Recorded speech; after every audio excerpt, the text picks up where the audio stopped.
I'm going to break down the influencer marketing landscape in about 20 minutes.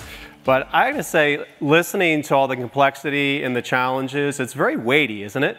It's very weighty, it's scary. I was surfing this morning and the surf was a little bit outside my league and I feel like I was hit by a wave and kind of crushed. But what I'd like to do is talk about influencer marketing because I think it is one of those bright lights that we have in our industry. In fact, I've been in the digital media industry now for, I hate to say it, 21 years. And I couldn't be more excited about where we are today as an industry. So I'm going to talk about 4 things, global changes that are happening right now, which honestly have already been spoken about this morning. But what I find really interesting is the pace in which things are changing. Now, I mentioned traditional media woes. What I'd like to do is talk about traditional media in the way that we've thought about it and the pace in which it's changing just in the last year. Monday Night Football, the ratings are down 20%. Unbelievable that has changed that much. Secondly, ad blocking. Ad blocking, obviously, is a huge topic we're going to talk about today. 86 million of us in America will be on ad blockers next year. Continued growth in social. 2 billion people are in social now. And the rapid drop in production of content. So you can create a Facebook 360 now for about $1,200. Just a year ago, it cost about $40,000 to $50,000 to create a really highly produced piece. Now, why am I mentioning all these things? Because I think what they're doing is they're changing the world we live in. So what does that point to? I think it points to the fact that the more change happens, the more it stays the same. I think we are going back to the way that we used to market all the time. I'm not talking about 15 years ago, even 100 years ago. I'm talking about millions of years ago, the caveman. The original form of marketing, the first marketing is word of mouth. Can you imagine when that guy created the wheel and he told his buddy about it? What happened? His buddy probably said, that's an amazing idea. I'm going to go tell my friends. So back then, the people were the filters of ideas. If you had a great idea, it got passed along. If it was a bad idea, it died on the vine. So today with social media, with our phones, the greatest ideas, the greatest stories get shared. So how does that influence us as people? How many of you have read Contagious by Jonah Berger? Okay, highly recommend it. He came out with another book, it's a New York Times bestseller, another book called Invisible Influence. And what he talks about is how incredibly influenced we are by other people. In fact, what do you think the 4 most said words in a restaurant are? 4 most said words. What are you getting, right? What are you getting? 4 most said words. And the most ordered plate, which your friend just ordered. So we are influenced by what other people do, not just by what they wear, what they say, where they work. It's unbelievable. So what is the future of good marketing, and how is word of mouth going to play into this? So I like to take a look at 2 things. Before we look at good marketing, let's look at the marketing that we have done today. Is usually the way in which marketing happens is a brand will think about its benefits and features, right? Let's say, okay, how do I take those benefits and features? How do I distill that down into a story? And then how do I find the right media to essentially place that story to get the right eyeballs? So that's the way it's been. It's been top down. That really needs to change. As Gloria was mentioning, people don't care about what the brand is saying necessarily, but what they do care about is they care about great stories. I think marketing needs to start with the story. What is the story that my consumers really care about? What are they already talking about, and how can I authentically work my message into that story? So I think it needs to be flipped on its head. So how has influencer marketing done that today? Well, I think it's done a lot of great work. How many people in the room have run influencer marketing campaigns? Okay, quite a few. Not as many as I thought, but quite a few. How many of those campaigns have focused on the celebrities, say followers of 1 million or more? Okay, quite a few. I think influencer marketing today is really focused on the celebrity. It's been the person that you see in the news, the person that has not just 1 million, but oftentimes 5, 10, 20 million. And I think it's been very transactional. It's lacked a little bit of depth and longevity. It's kind of moved from influencer group to influencer group. So where is it going?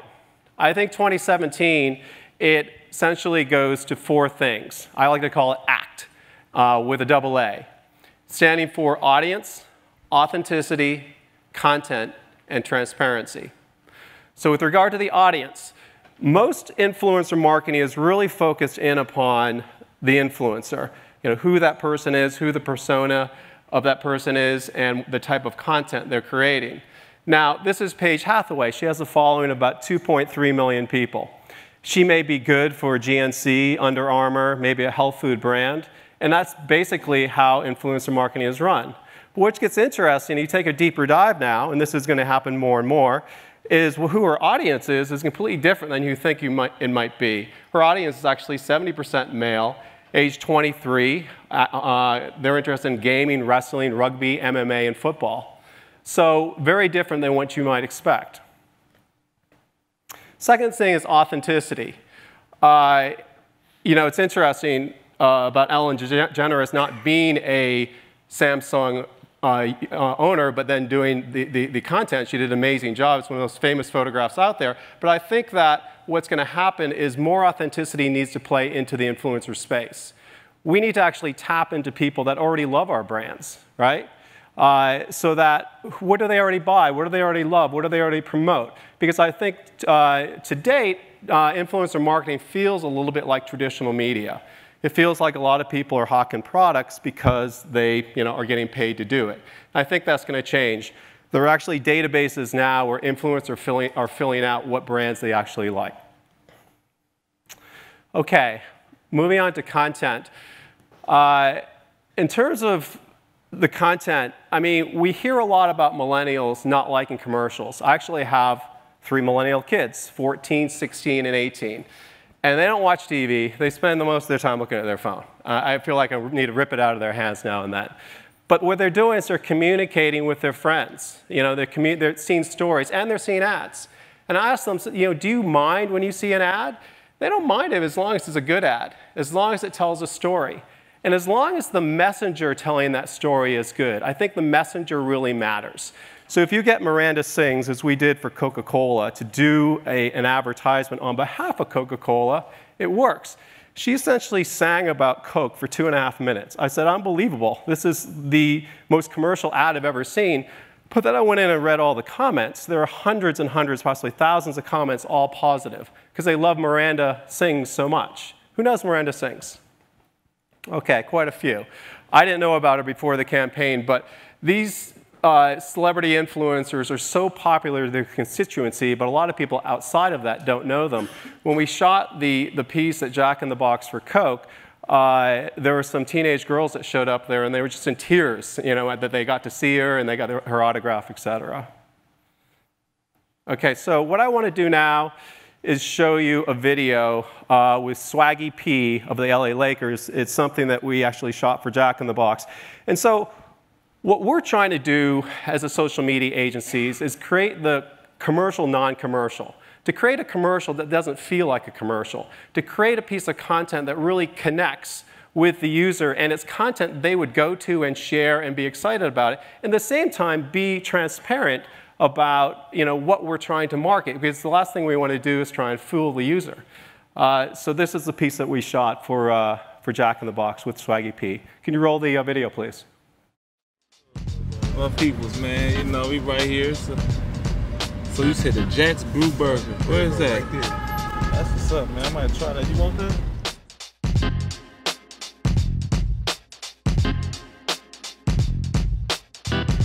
Welcome to Jack in the Box. What can I get for you guys today? You want 2? I want 2 of them, yeah. We need 5 of your finest Jack's Brewhouse Burger. All right, and to drink.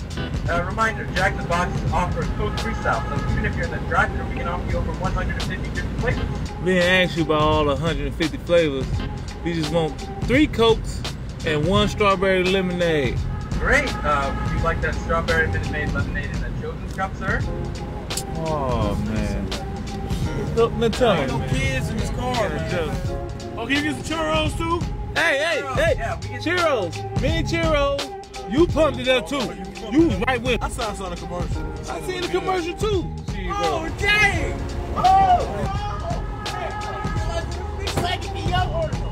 Hey, man, how you doing? I'm good, man. How you doing? You all right? Well, I work at Jack in the Box here in the NBA. How do you think I'm doing? How tall are you? You look really tall, but everyone looks the same height. Wait, what you just say? I said, man, like, you're so tall. But like when you're sitting on the bench, the height line of everyone is always like the bench. same height. Wait. Yeah, I heard you feel like 20 burgers less than 30 seconds. 20 burgers? Yeah, you broke the record. I broke the record.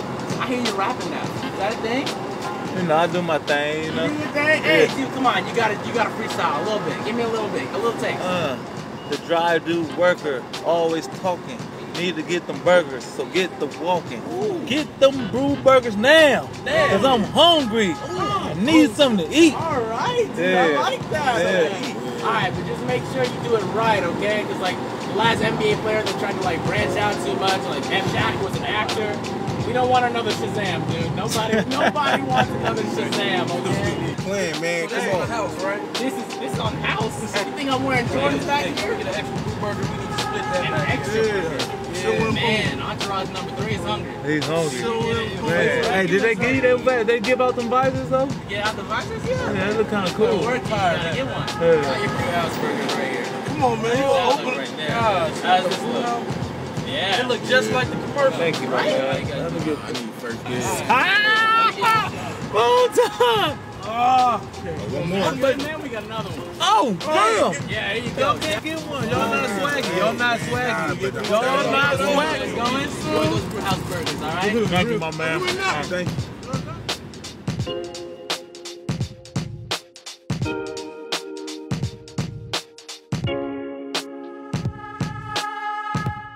All right, pretty cool, pretty cool. When I first saw that, I had a bunch of kids around me that kept playing it over and over and over. And again, it's the commercial, non-commercial. That piece was actually 2.5 minutes long. We cut it down to a minute for the conference. But what's funny is the kid who we cast in that was dissing on Swaggy. He goes, you know, when you're sitting on the bench, you look really tall, but you're not that tall. He goes, what? Sitting on the bench? So there's the celebrity roast thing came into play really well, because what we're trying to do with a non-commercial is hit things that are trending, hit things that are familiar. So celebrity roasting is very familiar these days, obviously very, very popular. The other thing is car karaoke, right?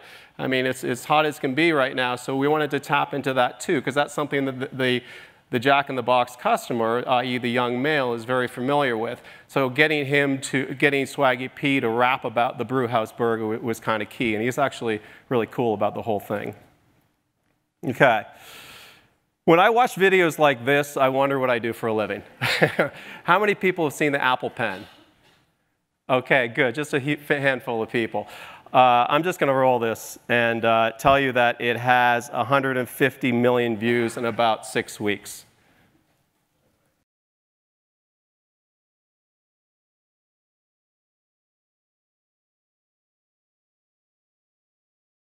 Kind of ridiculous, right? That's what I do with my life during work. Fortunately, I have, again, 3 kids that are my filters to tell me whether this is cool or not. And it is actually pretty amazing. Someone in the meeting yesterday said, you know, with all these numbers, you just got to trust your gut. Oftentimes, right? You look at the numbers, you've got to trust your gut. I wish I trusted my gut 4 years ago when my kids were raving about Snapchat, and they were all about Snapchat, and I was just too busy with other things. But these types of things, I think advertisers need to trust their gut. You know, why is this thing blowing up? It's 150 million. Honestly, I think it's funny, but I think a lot of people don't think it's funny. But though, how do you capitalize on things that are hot and that are trending? Because that's the world we live in. You know, it's here today, gone tomorrow.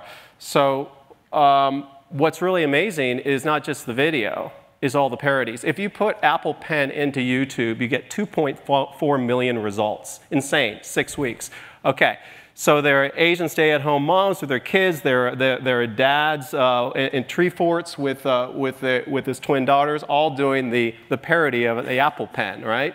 It's the music in the back. They do it. Okay, the guy on the right, does anybody know what that is? Okay, someone knows what it is. It is a guy in a semi-gorilla suit that actually did a parody on the Apple Pen. But the crazy thing about it is this thing is actually launched 5 days ago, as of yesterday, it had over 11 million views on Facebook and YouTube, and the beauty about it in this room is it's an ad. Netflix made an ad. Netflix has a movie coming out called Death Note, and this is the death spirit in Death Note. And they're actually bringing a lot of awareness of this particular character, and it says Death Note at the end. So jumping on these types of videos from a creative storytelling world, getting into conversations that your customers are already having or already interested in is, I think, a lot of the future of marketing. Okay, the T. The T is transparency. Any nascent advertising medium always goes through this period of immaturity to maturity. And usually in the immature stage, there's a lot of stuff going on that actually shakes itself out. I mean, it happened with advertising networks when the ad networks are taking probably 60–70% of the advertisers' dollars when they ran the programs. It happened with paid media, which I am in and still have been with paid social media. Facebook launched in 2008, and a lot of the dollars up into 2013 were arbitrage. And essentially, the PMDs were still taking 50%, 60% of the advertising. That's where it is with influencer marketing now. A $100,000 buy, as little as 30% could actually go to the influencers, and it's based on a CPE or CPC. Now, that's going to change, and I'm going to tell you how it changes in a second. But to do that, I just want to break down the influencer marketing industry, the name of the talk. There are basically 4 different divisions in influencer marketing. We created this infographic after meeting and talking with most all of these companies. And this is really how the industry shakes out. On, I guess, the far left is the talent agencies. Okay, everybody knows the CAs and the ICMs and the new companies like Viral Nation that have sprouted up. Those guys are the owners of the top influencers, right? Their job is to get the highest price and to get their influencers to do as little work as possible for the most amount of money. Those guys aren't the folks that I think are the best people to negotiate with, unless you're living and breathing in the space. CAA is not going to cut you any breaks. They're going to try and get as much as possible. That's their job. Influencer marketing networks and influencer agencies are in the middle. Okay, these guys are identical in many ways in terms of having deep expertise of the influencer marketing space, having technology that they've built or licensed, and also being able to come up with creative ideas that make a lot of sense. The core difference between the two is the influencer marketing networks are on a CPC, CPE basis. They're on arbitrage, they're non-transparent. The agencies are transparent. So there's probably about 100% difference in the ROI going with the networks versus going directly through an agency.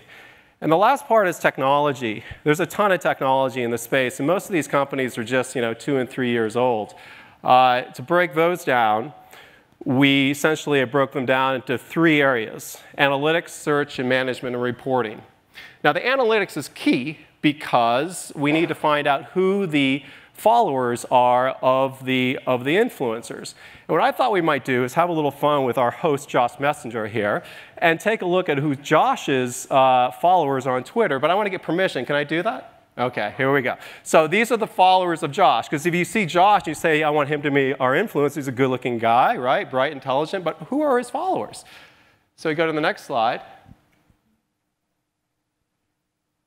OK, so here's who they are. So this is Josh's followers on Twitter. So Josh Mess, his handle, followers work as senior managers, entrepreneurs, event planners, consultants, authors, and writers. Sounds about right. This may be describing us, right, if we follow Josh on Twitter. In their spare time, they particularly enjoy wine, beer, and political news. I've seen thousands of these, and they don't actually start out with wine and beer. and which is amazing. Those are the top interests. It's like reading the ingredients on a package. So wine and beer and political news. So tonight is the night. We get drunk and we talk about politics. But the 5th part about this is comedy and humor. So they find it very comedic. And then the other thing about you can go really into deep analysis on the followers of the influencer in terms of seeing what their interests are, who their influenced are, the brands they're connected with. So I think this is going to be a huge part of what we do moving forward. The other part is looking at the information and with your analytical tools to essentially give you some guidance on the creative opportunities you should come up with. So for example, the car karaoke idea that we mentioned, the Miranda Sings piece, a lot of that was done, we did a lot of analysis before that. So, for example, Panda Express, one of the things that we found out when we were doing this analysis is that people go to Panda Express when they're having a really bad day. I'd go somewhere else, right? But I guess it's that orange chicken or whatever it may be, because if you looked at their social media, it's littered with posts like, feels like every time I have a bad day, I find myself at Panda Express eating my sorrows away. When your boyfriend drives all the way to South Bend to get you Panda Express because you're having a bad day. In fact, an overwhelming amount of the intent to go to Panda was associated with a bad day. So, naturally, the idea is to build a campaign around happiness. And then there's influencer search. This part of the business has become very, very sophisticated in the last couple of years. There's search among defined networks of 10,000 influencers or so where they've been vetted. There's also search for, you can search 3 million, 4 million influencers across keywords. So obviously another key area, as opposed to just gravitating towards a celebrity because you've heard of them or a friend ran the campaign. I think we're going to move more into mid-tier and micro influencers. It just feels a lot more authentic. And the last piece on the analytics is the management and reporting. These tools are incredible in terms of tracking all your campaigns. Just with a dashboard, as many of you have seen, you can see exactly how many impressions you got, how much engagement you got, what's clicking, how individual influencers are doing, et cetera. And the other thing that I like to say about influencer marketing is, as worried as we are about digital marketing because of Augustine, our famous speaker, with influencer marketing, it's not something that, as I talked about with Augustine, that the bad guys can make money on, unless they're creating their own influencer persona. So the influencer marketing to date is untouched by a lot of the bots, which I think is great news. So in conclusion, I'd just like to say again that I'm incredibly bullish about our future with marketing, very excited about influencer marketing. I think that 2017 is going to be the time at which matures, and I do believe in 2018 and 2019 it's going to explode even more. So thank you very much.